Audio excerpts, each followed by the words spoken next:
Welcome back to the Chilmark Research Channel. We're filming today at HIMSS 22, which is all a bustle with plenty of people for once after the pandemic hit.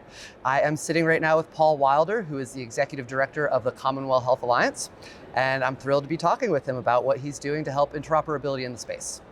But before we jump into things, please remember to subscribe to our channel so you receive updates when we post new content. And if you like what you see here, please give us a like and leave a comment to engage our team.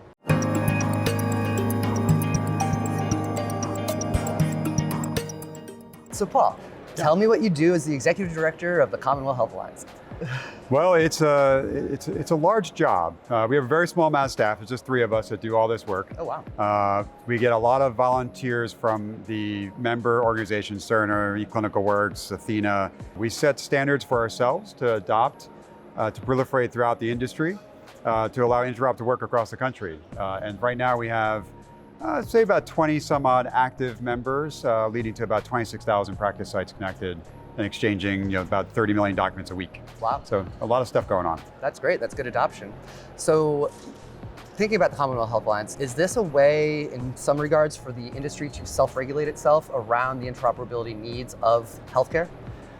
That's a great question. In some respects, yes, right? Because it started, if you go back, it was founded in 2013. And that was around the time where meaningful use stage 2 and 3. 3 was being developed and 2 was going out. It was kind of a way to get ahead of the regulation, right? We don't need to regulate it if we just do this right anyway, correct? And so it was altruistic in some respects of, hey, our customers need access to data. They'd like to exchange with each other. We'd like to make it easier. We'd like to make it embedded. We'd like the workflows to work. Oh, and by the way, we also have less regulatory risk if we do this the right way. So in some respects it is, right? The more we do, the less things have to be regulated. But right now, there are things coming out, TEFCA and others, that are saying, yes, there's a couple things you could do a little better, and we'd like to see you get better at it as fast as possible. And we're here to help do that. Okay. So we were talking about this a little bit before we started filming, but can you explain how TEFCA fits into the big picture of what you guys are trying to accomplish? The TEFCA question. So we've been talking TEFCA a lot here at HIMSS. We did last HIMSS as well, but now it's very, very focused. So TEFCA was pretty much designed for Commonwealth. And it takes what we did, which is have these entities connected together to allow data to seamlessly flow across the country and push it up a notch, right? If you don't connect us to other things that are like us, it's like having AT&T phone with your iPhone and not being able to call your mother who's on Verizon, right? You have to connect this stuff. You need a bridge to do that. And so the QHINs, the Qualified Health Information Networks, which would be the backbone of TEFCA, is what we expect to be. We expect to be one of those top level nodes to bring all of our members to attach the other things. We do that today through care quality. The way care quality works and the way TEFCA works is one little really important nuanced difference that we enjoy more with TEFCA, and that's why I want to get there as quickly as possible. Okay, so tell us about that nuance. I knew you'd ask that Of course, that was an easy cue. Well, so in care quality, the entities are all across the country, just like ours are. We're not a regional exchange, we're not a statewide exchange. The idea is if you're fully national, if you have every doc connected, there's no such thing as regional or national. It's everything, right? So Paul Wilder's data can be found everywhere. Click a button, get it all. In care quality, they don't have a centralized infrastructure. There's not a hub in the middle that knows where the records are. Right, so right now we have Cerner connected, we have Athena. Their sites are uploading demographics about patients all day long. And we at the center are keeping track and saying, oh, Paul Wilder popped up again. If someone asks for Paul Wilder, remember to go ask this site too, right? Because that's a new site that he just popped up at. In care quality, you have to guess, right? I think he's been here, and you do some good guessing. We do it as well because we participate in care quality. We guess based upon where the patient lives and where they get care. If you went to a hospital in New York City, it's likely that your ambulatory practice, your primary care physician is in New York City too. So you kind of war around there. What TEFCA does is add our kind of centralized hub philosophy that you need to know where it is before it starts and force it into a national framework. Okay. Right? And I say by force, it's a voluntary framework. Anybody who wants to enter has to have that capability, right? It's not a regulation by like information blocking or whatever. It's still a voluntary framework, and we're excited to get there because it kind of brings our philosophy to the forefront. Okay, so how do you actually reconcile different records if there is no national patient identifier? This is one of the big issues that we've talked to a couple of other people about. I was talking to Jonathan Bush from ZUS yesterday, and that's what he's trying to do. Is ZUS has created a patient layer where people can tap into and provide apps that hits the patient wherever they're receiving treatment, not just the one site. So everyone's trying to solve this issue, but we don't have a national plan yet. So how do you guys do it? Well, first of all, Zeus is a member of Commonwealth, so they're a node connected to us. We're not just EHR vendors attached to us, right? It really is HIT in general, which is applications for consumers, for EHRs, and all those smaller applications that do stuff, including connectors like Zeus. You can do a fair amount of good matching with demographics out there today. We would embrace a national identifier in a split second, right? If they one existed, we would replace all the way we do matching today and use that as our primary method, no doubt about it. But you can do a lot with a person's name, address, phone number, email, gender. Like if you take all that stuff together, we do a pretty good job of matching across the country. We currently have 164 million, might be 167. I'm like, it's a lot. That's half the population. Of identified patients across the country. Yeah, that's half our population roughly. Correct, and it's actually a little higher if you consider that pediatrics doesn't go through this stuff much, because pediatric matching is harder. You don't have a verified address as a 12-year-old, right? Your verified address comes from having a utility, having a gas, electric, or home phone. Who has a home phone? But those other things you have, those are your verified addresses. All the rest is noise. So it's harder to match pediatrics. And I think if we were to improve something, that's something we'd probably work on next. Okay. But you can do a pretty good job with that stuff. Okay, so you've been talking about the demographics. One of the other kind of buzzwords or popular topics that we've been talking about and hearing a lot about at HIMSS this year as well as last year is this shift toward, maybe not a shift, but the initiative to start trying to address social determinants of health outside of the care setting, but in a care context. So are you doing anything to enable that? Do you have any partnerships already in place that are doing, addressing SDOH and incorporating that back into this hub? I wish I could say yes, right? Because it is, social determinants, there's multiple things. We actually mix up this conversation often with where care is delivered and where people have access to. There's like the social determinants of your socioeconomic status and kind of what you are. And I think that's kind of starting to creep into the EHRs, which naturally flows across our network because, I didn't say this, the payload, the thing that goes across isn't defined by us, it's defined by what they want to exchange with each other. We're really just there to locate. Query that drives what you're actually Correct. calling it. So once it's added to the record, it's there, right? But the other social determinants is like the care quasi-providers you see. It's the soup kitchen, it's the homeless shelter where they need to engage. The community resources. Yeah, community resource side, and that we don't have in place yet. I mean, it's a matter of trust.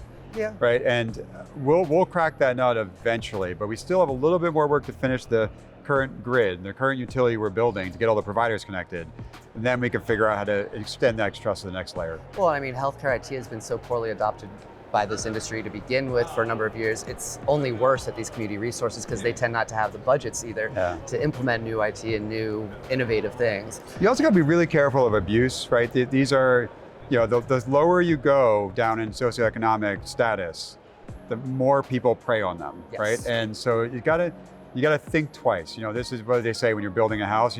Measure twice, cut once, right? Think before you cut here, because it's you could do some harm while thinking you're doing something great. Something that I like asking everybody I interview is, what is your healthcare story that got you to enter this market and try to tackle the many problems that are plaguing this industry? You want the 45-second version or the half-hour one? Let's go for a minute. Okay, well, fair enough. Well, I did radiology informatics for the earlier part of my career. So I've been in healthcare for 25 years. It's been most of my career, most of my living life actually. And I moved out, I left healthcare, and I was doing like air conditioning stuff, train, commercial, don't ask how. In the healthcare vertical, it turns out that hospitals use a lot of air conditioning. And it's a very unique system. So, okay, fine. And then this thing started up, our startup, and HIE was beginning. And my daughter got born, and she was fine, perfectly healthy, early born child. So she was about 5 weeks early, which is kind of early. All tests are fine. We bring her home, and on the third day of life, she develops jaundice. And she had jaundice in the hospital too, but it went down. And what they said is like, problem. I was like, why? It's like, well, if you get jaundice when you're born, we put you in the sunlight, and once it goes down, it doesn't go back up again. Something's wrong. And so on the third day, we take her down. This is, by the way, at the primary care office, her pediatrician, that he observes this and goes, you have a problem. You have to go to the hospital now. And I went, like now? Like now. So in the stroller, walked down the street 8 blocks to the hospital that's near us. She wasn't born there. She was born at a different hospital. And that other hospital is in the city. It's in New York City. I lived in Hoboken. about 3 miles away. The records might as well have been buried in the Sahara. We could not get to them, right? Because it was a third day, and the answer I got when I called, because the provider couldn't get them, I said, can I get them? I said, well, they're between floors. So what the heck does that mean? They were literally on a cart between the birthing floor to where HIM is going to file them, and they haven't filed them yet. So they're actually in nether region, they're nowhere.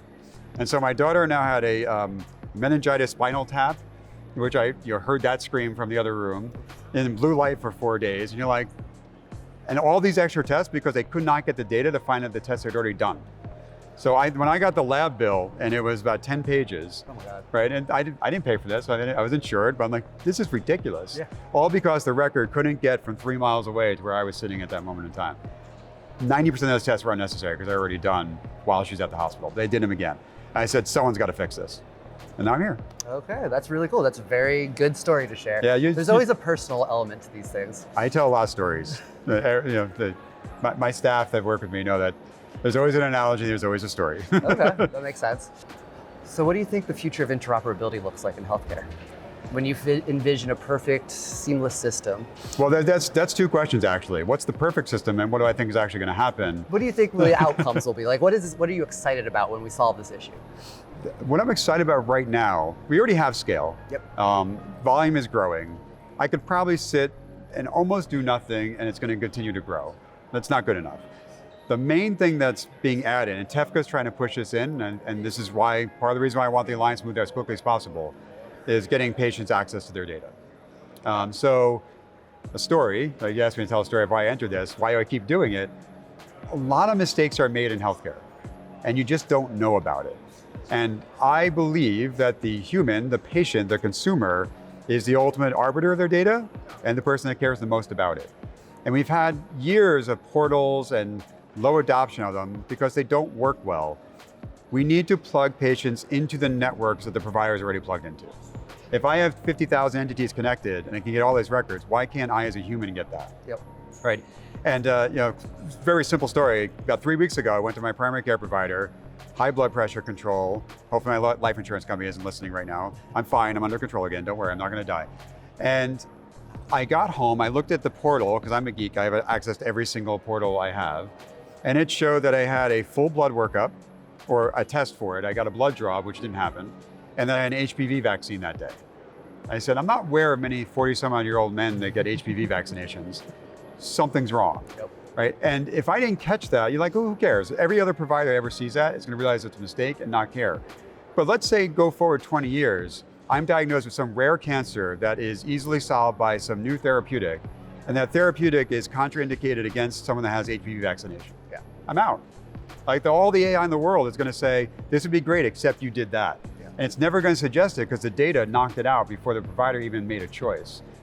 I need that data to know that that's wrong, to say it needs to be corrected. Yep. And we got to make that easier. All right, well, thanks a lot for joining us today. Before we break, is there anything that you'd like to share with our audience about what you're doing and also how to contact you if they want to reach out? Sure. First of all, our website is commonwealthalliance.org, all one word.